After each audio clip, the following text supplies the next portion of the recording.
Hi and welcome to Empirical Banking and Finance. My name is Gregor Weiss. I'm a professor here at Leipzig University, and in these videos I try to explain to you the basics and the details of doing empirical work in banking and/or finance. In this second video we'll talk about how to come up with a research question, because that's what in the end we are trying to do. We are trying to do research and we are trying to test, for example, hypotheses to come up with new results on an old question or new results on a completely new question. And then we have to come up with a research question and we need some sources of inspiration for that. So before we start, we'll talk about where to get those ideas, why we need a research question in the first place, and basically what field are we actually in. We are not in medicine, we are not in engineering, but we are in economics, financial economics, so we have to have a good understanding of what actually our science field is trying to achieve. So you're probably studying economics or management or finance, and you have a pretty good idea of what this field is actually about. It's about the economy, it's about firms, it's about households, but what exactly is it that we are trying to research, that we are trying to investigate and get knowledge on in our scientific field? Just a quick reminder on that. Economics is a social science, and we are studying how the social ways and interactions, how firms, households, private persons and the state and a few other agents like regulatory agencies, etc., and central banks, how all these economic agents interact in an economy, and we are trying to describe, analyze and to explain the processes happening between those economic agents that are usually concerned about the distribution, the production and the consumption of goods and services. So that's a very basic definition of economics, but all research centers around certain aspects of this. Why are these agents doing this? Why is the government doing that? Is it beneficial for the economy, for economic growth, for example, for firms to invest, to stop investing, to make smaller investments, to make maybe come up with innovations, etc. So to get a better understanding of an economy and to do research helps us to optimize these processes and these transactions between economic agents, and that's ultimately our goal in economics. So whereas a physician and someone working in medicine is trying to describe, analyze and explain diseases and processes within the human body, she is obviously trying to make people's lives better, to fight those diseases and to improve people's health. And we are basically trying to do the same. We're just trying to help the economy, trying to understand the mechanisms of an economy and then increase economic growth, create welfare and benefits for firms and ultimately, of course, households, for people. So then why should we do research in banking and finance? Because finance and banking obviously is a subfield of economics. Well, banks and finance form an integral part of any economy. And we'll get to this question why banks matter and why financing is so important. But you can clearly see that everything that's happening in an economy requires financing. This capital needs to be invested. And people want to save money, for example, private households save and they invest. So a lot of these processes have a financial aspect, and banks help firms to get lending, to get loans and then make investments. So that's why banking and finance matter in this aspect and what we are actually trying to study here. So what does economic research encompass? Well, sound economic research encompasses model building, theory as the foundation. Then based on this theoretical work, we need to come up with hypotheses, and then we have to use data, and if we're doing this empirically, we have to take the data and do an empirical analysis with which we are trying to prove or disapprove the hypotheses we laid out. The most important ingredient in all of this is identification. And what is meant with identification? Well, identification means we want to show a causal relation between, for example, two variables. Let's make a quick example. I want to show that if we increase investments and if we are more innovative, then a company is more successful in terms of profitability. Now that's a very basic hypothesis and an intuitive one. But first we need to have some theoretical work and some theories behind that that clearly show, yeah, if you want to invest in innovation, in new products and some patents maybe, this is beneficial for this or that reason. It's just not just a waste of time, but we're actually doing something good for the firm. And then we can use this theory. We can take some data, for example, from firms. We have patents, we have innovations, and we have firm profitability on the other side. And we can do a statistical analysis to show that more innovations lead to higher profitability. But it could also be that, well, if you are more profitable, you can also spend more money on R&D and you'll be more innovative. So there's an obvious possibility for this variable causing the other one, innovation going to firm profitability, but also firm profitability driving the innovative activity of the firm. We call this reverse causality because it's not just causality running from A to B, that's the hypothesized relation, but also from B back to A. And identification now means that we are able empirically to clearly identify the channel and direction that we are trying to study. And it's not just something else or reverse causality. And economic research, as basically any research, is all about cause and effect.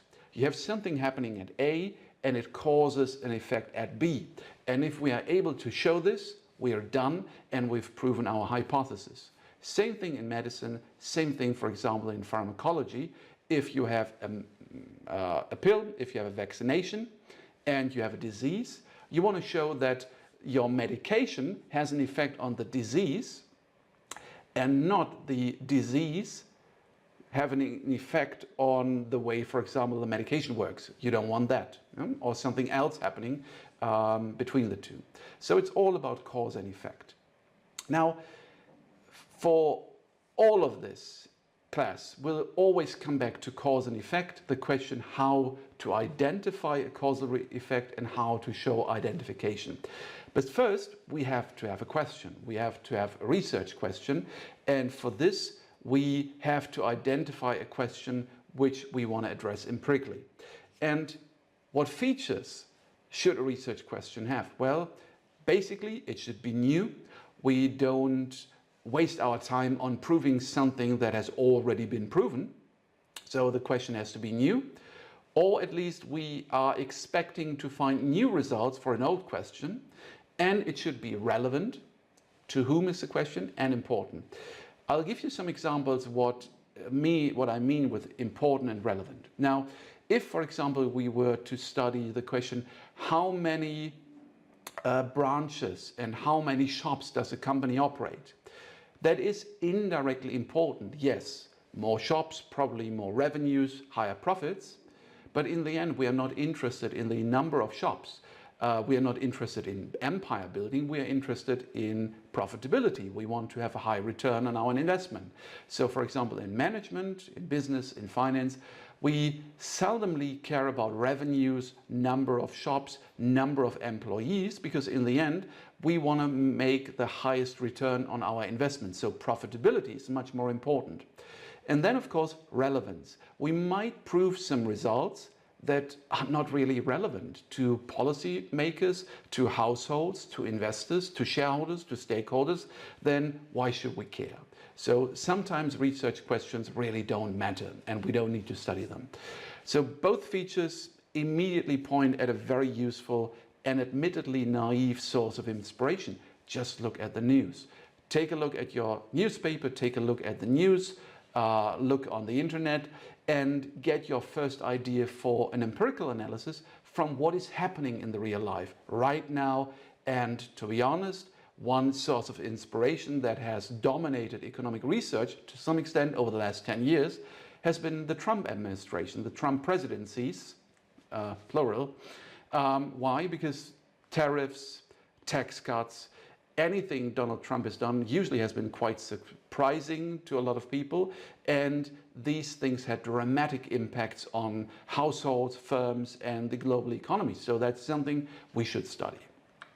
Now, the news will tell you recent developments, something happening in the world, something happening in the economy. It could also give you an idea of political trends, crises, changes in regulation, actions of central banks, new products, new financial instruments, also some problems or crises, and everything that you can pick up and everything that seems to be of importance to at least newspaper article journalists and the general public, that could be something you want to study in an empirical analysis. So news is a good source of inspiration. The problem is that, of course, the journalists are not most of them at least are not economists. Some of them are, but most of them are not economists, definitely not financial economists, and they lack the skills for a detailed analysis. They want to describe a problem, they want to describe a development, but they are not there for doing an empirical research that takes, let's say, half a year. So that's what we are doing.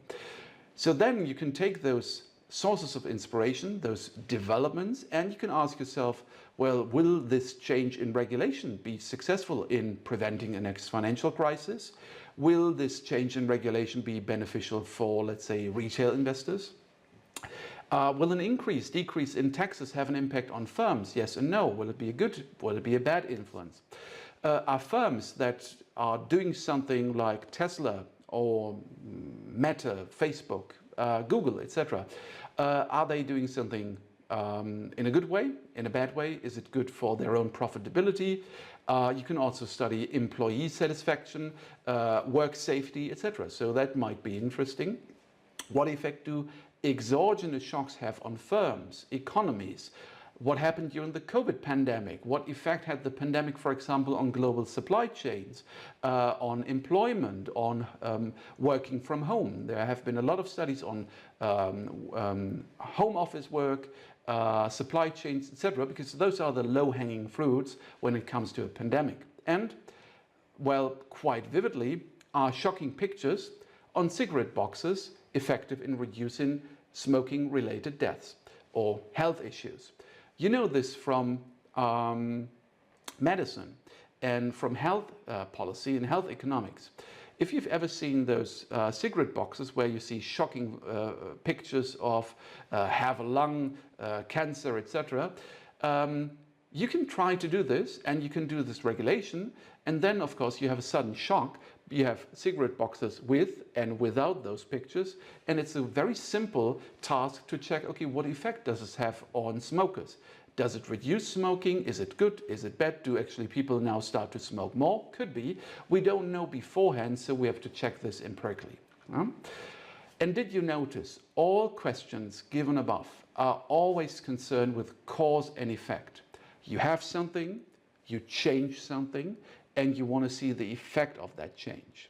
And ideally, of course, you can do it in an exogenous, random, controlled fashion that you would, for example, do in a pharmacological study, in a pharmaceutical study. You have some people, you have a control group, a placebo group, and you're giving your medication to the one treatment group, you're giving the placebo to the control group. Ideally, those two groups should be large enough, they should be similar when it comes to age, medical predisposition, etc. And then if you can see that people's health in the treatment group improves, whereas in the placebo group there is no change, you've shown that there is a causal effect of the medication. And if we go back here for the shocking pictures on cigarette boxes, it's very simple to do a psychological test here and to do a psychological study. Just pick some people and put them in two rooms and show them these pictures. And do a controlled study, randomize it so it doesn't depend on who you're asking, and see if 1 year, 2 years after they've stopped smoking. Very simple, but it's always about cause and effect, because everything else is just correlation. It might be spurious correlation, so maybe just coincidence that we're finding this result. And that's the important thing here.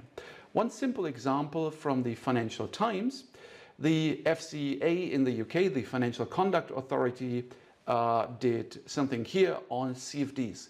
Contracts for differences are retail products that can be very dangerous to retail investors. You can lose a lot of money on CFDs. And you can see here plus 500 profit surge despite clampdown on CFDs. The UK's second largest provider of contracts for differences reported a 21% growth in net profits in its record full year results, despite a regulatory clampdown that it has cast doubts on the future of this industry. So 8 years ago, this was a hot topic in the UK. Actually still is in many countries, where you can see these contracts, especially highly leveraged contracts for differences and retail derivatives being catered to retail investors with no financial education. And just some random possibilities for research here. What are these CFDs? Why are they so attractive to investors? Why are the revenues surging? Why have the regulators stepped in? Is there some danger? Is this step in justified? Do regulators need to step in? Why are the revenues still going up despite regulatory intervention? What are the possible risks for companies, households, investors? What are the tax revenues from this? Maybe the government should step in, but it's not doing it because it's taking a lot of taxes in. And how does the CFD market work? Is it similar? Is it different to financial markets that we know? So all of these questions are just in this very simple, short newspaper article. So if you see this, think about what could be done if this is something new. And the second, even more naive way to come up with an idea for an own empirical research is to read recent research papers. So current research points you at the current direction of research. What are people working on right now? They are working on biodiversity risk in the economy. They are talking about carbon dioxide emissions. We're talking about climate change. We're talking about cybersecurity. So if you just read research papers, you get ideas for your own research, but you always, on the side, you always also get ideas how to do these questions. And you see, okay, these authors have done this question with this methodology and that data. And I have a completely other question, but I could use the methodology or I can use the data. So you will get ideas on new methods, new databases, new data sources, still open questions from just reading research. I'll talk later more about where to get the research papers, what you should look for in journal articles. And sometimes you can just, the more you read, you can take ideas from paper A, B, and C and combine it and get a completely new research. Of course, you shouldn't copy, you shouldn't plagiarize, but taking ideas and properly citing them is totally fine. It's just a problem that if you take those ideas, that data or that methodology, and you don't cite those authors and you claim it to be your own, that's a problem. That's something we don't do. So if you have the idea that maybe you're just copying the other authors, and this has been done before, cut your losses, stop, and work on something else. Some hints on getting ideas from the literature. Sight read A levels, and you get published in A levels, ideally. But if you start citing papers and journals that have a lower ranking, I'll talk about the rankings later, you will probably only get to such and such a journal. So aim high and try to basically cite Nobel Prize winners, and it's just how we work. Read journals outside economics and outside finance. Maybe you'll get some ideas from marketing or biology or from meteorology, from physics, from mathematics. Could be a good source of inspiration. Scan the abstracts and familiarize yourself with the way papers are written. It's always the same structure, always the same kind of wording. So usually have a quick glance at the abstract, read a little bit through the paper. They always have the same structure. And after having read, I would say 10, 15 papers, you know how they are structured and where the little nuggets of information are. You should definitely subscribe to the table of contents alerts of all the major finance and also economics journals. So we have the Journal of Finance, the Journal of Financial Economics, the Review of Financial Studies, the Journal of Financial and Quantitative Analysis, maybe the Journal of Money, Credit and Banking and the Review of Finance, and maybe some field journals that you're interested in. For example, the Journal of Financial Markets, the Journal of Financial Intermediation. And then, if you get those table of contents, you know what is published right now. But those papers are usually 2 to 5 years old.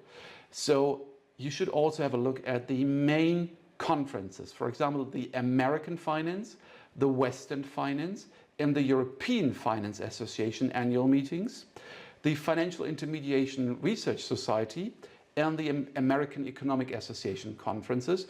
And those websites will include programs where you will see current working papers and research that is being presented right now, even though it will only be published in 1, 2, 3 years. So that's important to know what is going on right now. Again, a source of inspiration.